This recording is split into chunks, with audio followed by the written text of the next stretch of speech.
Seja bem-vindo, eu sou Mário Sobral e o Jornal Seguritos já está no ar. E hoje a gente vai falar sobre treinamentos de EPIs. Alguns cuidados que você deve ter na realização deste tipo de treinamento e como passar essa informação.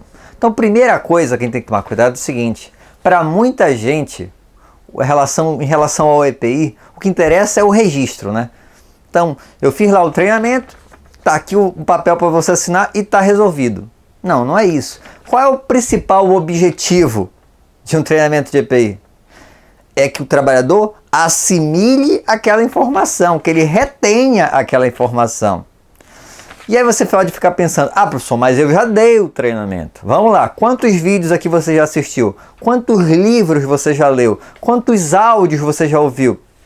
Você reteve toda essa informação? Óbvio que não.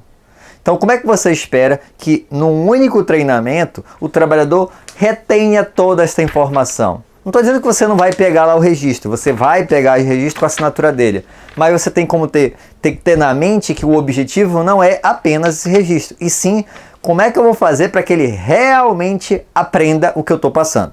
Tá. O segundo tópico importante é preparar o trabalhador para receber esta informação. Não basta eu chegar, olha, tu tem que utilizar porque é obrigado, tá? E é assim que usa. Não. Ele tem que saber qual é o perigo daquele setor ali. Ah, os perigos são esses. Ok. Como é que aquele perigo vai afetar o corpo dele? Quais as consequências para ele? Ah, essa. E como é que o EPI protege ele?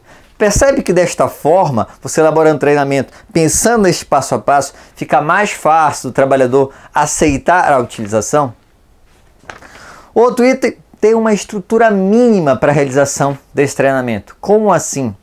É comum fazer treinamento de EPI da seguinte forma: o trabalhador entrou hoje, eu vou entregar o EPI para ele. Olha, tu usa assim, tá? Assina aqui, por favor. Tudo certo? Aprendeu? Aprendi. Ok, está registrado, acabou o treinamento. Se você, com uma estrutura maior, na sala, tudo direitinho, já é difícil, imagine desta forma. Além disso, feito desta forma, o próprio profissional de segurança pode acabar esquecendo algum item, que pode ser o que vai acontecer no acidente depois, porque o trabalhador não sabia. Tá? Então você tem que tomar cuidado também, formalizar esse treinamento com toda uma estrutura. Que mais? A todo momento você deve dizer para o trabalhador que o interesse em relação ao uso do equipamento é da empresa, lógico, mas é principalmente do próprio trabalhador. Ele tem que entender que quem vai ficar doente ou se acidentar é ele. E isso tem que ser o tempo todo alertado durante o treinamento. O que mais? O treinamento não pode ser exclusivo para o chão de fábrica. Apesar de ser óbvio, a gente tem que tomar cuidado em relação a isso. Vamos lá. O gerente recebeu o treinamento, o diretor, os líderes da empresa receberam esse treinamento. Por que eu estou falando isso? Porque a gente foca muito no profissional de chão de fábrica, mas às vezes o diretor passa lá pela produção e está utilizando o equipamento de forma errada ou nem está utilizando. Qual é a mensagem que você está passando para o trabalhador? Pô, se nem o diretor usa, qual é a importância disso? Eu é que não vou utilizar. Cuidado com os termos técnicos. Esse é um item que eu devo prestar atenção, não apenas lógico, em relação a um treinamento de EPIs, mas a qualquer treinamento. Como é que você pode fazer para diminuir os problemas em relação a isso?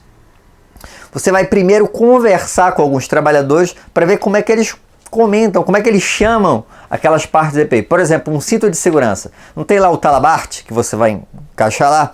Pois bem, tem trabalhador que diz que é o rabo do cinto. Ok, durante o treinamento você vai dizer: olha, sabe o rabo do cinto?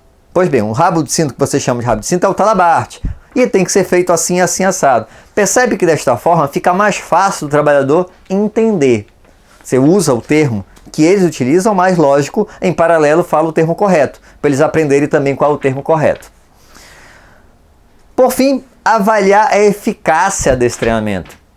Quando você está numa sala de aula, o que é feito para saber se você reteve aquela informação ou não? Tem uma prova, né?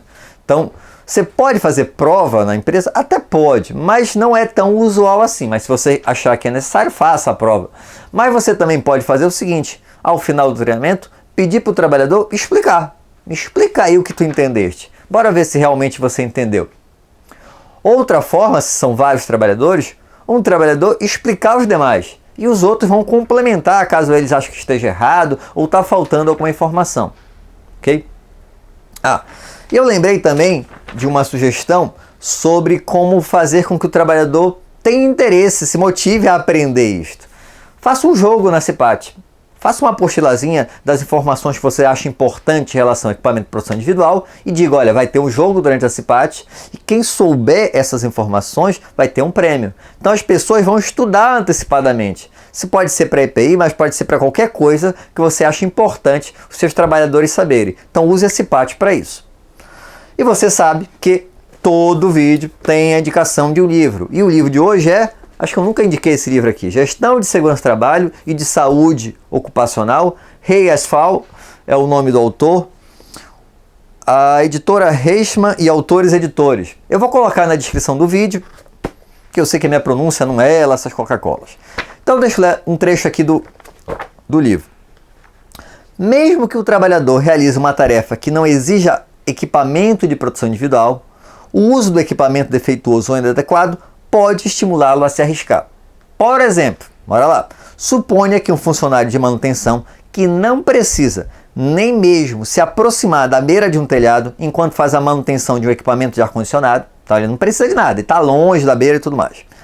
Esteja utilizando sua própria corda de produção, não exigida pelas normas da empresa, a um cinto de couro como produção adicional. Então ele amarrou uma corda lá e pegou essa corda e colocou no cinto dele mesmo, no cinto de couro normal dele.